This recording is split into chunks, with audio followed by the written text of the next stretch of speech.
Number 4, প্রাচীন Mayan সভ্যতা। Greek সভ্যতা থেকে আরও একটু সময় পিছিয়ে গেলে আমরা পাবো মায়ান সভ্যতাকে। অধুনা মেক্সিকো, বেলিজ, গুয়াটেমালা, হন্ডুরাস এবং এল সালভাদর জুড়ে বিস্তৃত থাকা এই সভ্যতা শুরু হয়েছিল 2000 বিসিতে এবং শেষ ধরা হয় 900 বিসি পর্যন্ত। প্রাচীন মায়ানরা ছিল স্থাপত্য, জ্যোতির্বিজ্ঞান, কৃষিকাজ এবং নিখুঁত ক্যালেন্ডার তৈরি করা থেকে শুরু করে গণিতশাস্ত্রে পারদর্শী। চিচেন ইৎজা, টিকাল এবং প্যালেনকিউয়ের মতো বড় শহরগুলি ছিল মায়ান সভ্যতার এক একটি গুরুত্বপূর্ণ নগরী।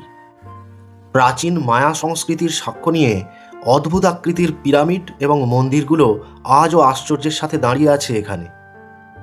মায়া সভ্যতা ধ্বংসের ব্যাপারে যদিও ঐতিহাসিকদের মধ্যে মতপার্থক্য রয়েছে, তবুও যে সমস্ত কারণগুলোকে দায়ী করা হয় তার মধ্যে জলবায়ুর পরিবর্তন, জনসংখ্যা বৃদ্ধি এবং পারস্পরিক যুদ্ধবিগ্রহ ছিল অন্যতম।